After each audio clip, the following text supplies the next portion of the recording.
നമസ്കാരം. ഞാൻ മഞ്ജു GS. നേമത്ത് എങ്ങനെയാണ് ബി.ജെ.പിയുടെ ഒരു സ്ഥിതി എങ്ങനെയാണ്? ബി.ജെ.പി വലിയ പ്രതീക്ഷ വെക്കുന്ന ഒരു മണ്ഡലമാണല്ലോ. എങ്ങനെയുണ്ട് ഇവിടുത്തെ ഒരു സാധ്യതകൾ എങ്ങനെയാണ്? സാധ്യത നിങ്ങൾക്ക് ലോകം മൊത്തം അറിയാവുന്നതാണ്. നേമത്ത് ഇവിടെ ഭാരതീയ ജനതാ പാർട്ടിയുടെ സ്റ്റേറ്റ് പ്രസിഡന്റാണ് മത്സരിക്കുന്നത്. കഴിഞ്ഞ പാർലമെന്റ് ഇലക്ഷന് വളരെ വലിയ ഭൂരിപക്ഷം കിട്ടിയ ഒരു ഏരിയയാണ്. ഇപ്രാവശ്യം ഷുവർ 10-30,000 വോട്ടിന് ഭൂരിപക്ഷത്തോട് ജയിക്കും. ഷുവർ, ഒരു സംശയമില്ല. ശിവൻകുട്ടിയുടെ കഴിഞ്ഞ 5 വർഷത്തെ പ്രവർത്തനങ്ങളെ സംബന്ധിച്ച് എന്താണ് അഭിപ്രായം? അതെ, ഇത് കാലടി പ്രദേശമാണ്. കാലടിയിൽ അയാൾ ഒരു 5 പൈസയുടെ ഒരു വികസനം പോലും ഇതുവരെ ചെയ്തിട്ടില്ല. അദ്ദേഹം വിദ്യാഭ്യാസ മന്ത്രിയാണ്. ഇതിനു മുന്നേ ഒരു സ്കൂളുണ്ട് ഇവിടെ. അപ്പോ കഴിഞ്ഞ ഉമ്മൻചാണ്ടി ഗവൺമെന്റ് ഇരുന്നപ്പോ അദ്ദേഹം തന്നെ ഒരു നിവേദനം കൊണ്ടുകൊടുത്തു +2 വേണമെന്ന്. പക്ഷെ അദ്ദേഹം വിദ്യാഭ്യാസ മന്ത്രിയായപ്പോൾ അദ്ദേഹം മറന്നുപോയി. അദ്ദേഹവും മറന്നുപോയി, അദ്ദേഹത്തിന്റെ പാർട്ടിയുടെ ആൾക്കാരും മറന്നുപോയി. ഇവിടെ ഈ സ്കൂള് രാജേട്ടൻ ഉണ്ടായിരുന്ന സമയത്താണ് മാറ്റത്തിന്റെ കേന്ദ്രമായിട്ട് വന്നുകൊണ്ട് 6 കോടി രൂപയുടെ വികസനം കൊണ്ടുവന്ന് ഈ പ്രദേശത്തെ ധന്യമാക്കിയത് ഈ സ്കൂളാണ്. അത് രാജേട്ടന്റെ സമയത്താണ്. ഇവര് ഈ വെറുതെ പോസ്റ്ററുകളും ഹോർഡിങ്സുകളിലും വലിയ മാറ്റം LDF മാത്രമേ ഉള്ളൂ എന്നൊക്കെ പറഞ്ഞുകൊണ്ട് ജനങ്ങളുടെ മനസ്സിൽ വിഷം കുത്തിവെച്ച് ജനങ്ങൾക്ക് ഒരു LDF എന്നുള്ളൊരു അന്തരീക്ഷം സൃഷ്ടിക്കുക മാത്രമല്ലാതെ ഈ 70 വർഷക്കാലമായിട്ട് LDFും UDFും ഇരുന്നിട്ട് ഇവിടെ ഒരു വികസനവും കൊണ്ടുവന്നിട്ടില്ല. കാലാകാലങ്ങളിലുള്ള ഒരു വികസനവുമില്ല. ഈവൻ രാജാവിന്റെ ഭരണകാലത്തുള്ള സിവറേജ് സംവിധാനമാണ് ഇന്ന് നിലനിൽക്കണേ. അപ്പോൾ അല്ലാതെ ഒന്നും ചെയ്തിട്ടില്ല.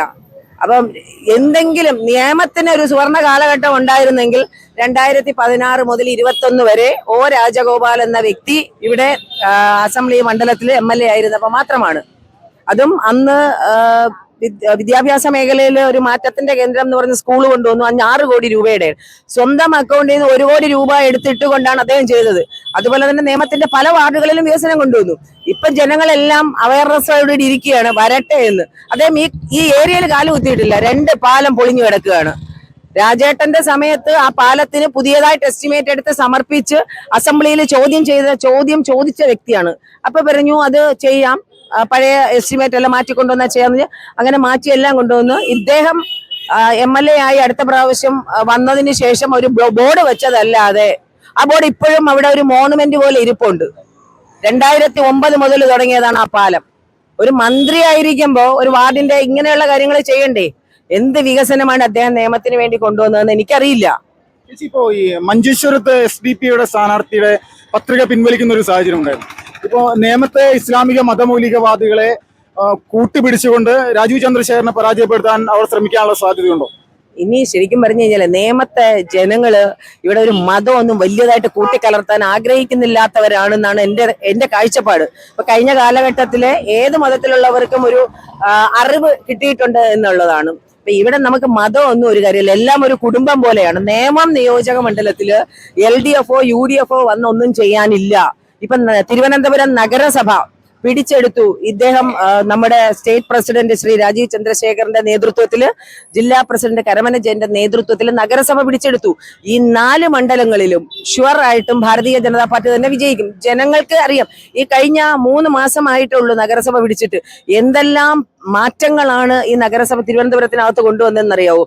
അപ്പം നരേന്ദ്രമോദിജി അവിടെയുണ്ട്, ഇവിടെ നഗരസഭയും ഉണ്ട്. അപ്പൊ ഇതിന്റെ ഇടയിലുള്ള ഒരു ചാനൽ ക്ലിയർ ആക്കുക എന്നുള്ളത് നമ്മുടെ സമ്മതിദായകർക്ക് വളരെ വ്യക്തമായിട്ട് അറിയാവുന്നതാണ്. അതുകൊണ്ട് ഈ 4 മണ്ഡലങ്ങളിലും ഭാരതീയ ജനതാ പാർട്ടി മാത്രമേ ജയിക്കൂ. നമസ്കാരം, പേര് സജീവ്. നേമത്ത് കേരളം മുഴുവൻ അല്ലെങ്കിൽ രാജ്യം മുഴുവൻ ശ്രദ്ധിക്കുന്ന ഒരു തെരഞ്ഞെടുപ്പാണല്ലോ. നേമത്ത് വലിയ രീതിയിലുള്ള പ്രതീക്ഷ BJP-ക്കുണ്ട്. എങ്ങനെയാണ് സാധ്യതകൾ?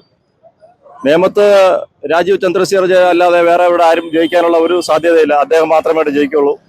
ഏറ്റവും കുറഞ്ഞ ഒരു 30,000 വോട്ടിന്റെ ഭൂരിപക്ഷത്തിൽ ജയിക്കുമെന്നാണ് ഇവിടുത്തെ പ്രവർത്തകരുടെയും നാട്ടുകാരുടെയും ഇവിടുത്തെ സമ്മതരുടെ എല്ലാവരുടെയും ഒരു ആവശ്യം, അവരുടെ ആഗ്രഹം അത് തന്നെയാണ്.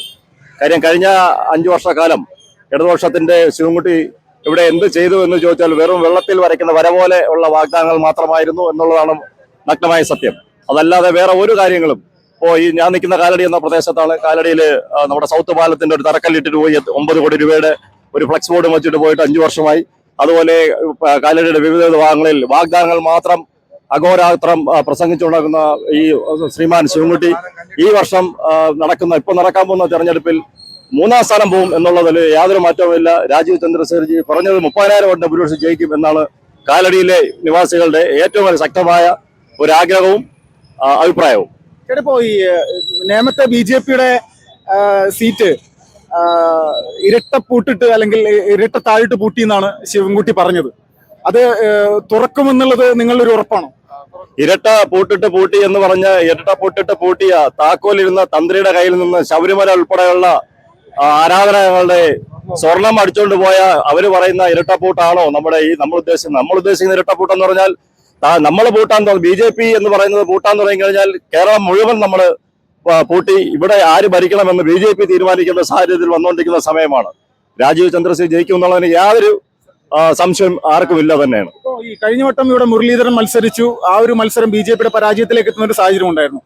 ഇത്തവണ അത് ഒരിക്കലും അങ്ങനെ ഒരു കോൺഗ്രസിന്റെ മുന്നേറ്റം ഉണ്ടാകാനുള്ള സാധ്യത ഉണ്ടോ?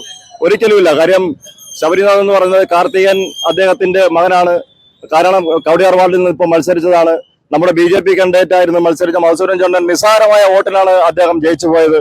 ഒരു MLA മത്സരിക്കാനുള്ള ഒരു യോഗ്യത അദ്ദേഹത്തിന് നിയോജകമണ്ഡലത്തിൽ കാണുന്നില്ല. എന്നിരുന്നാലും അദ്ദേഹത്തെ ഇതോടെ ഒതുക്കുകയാണ് പാർട്ടി ചെയ്തത്.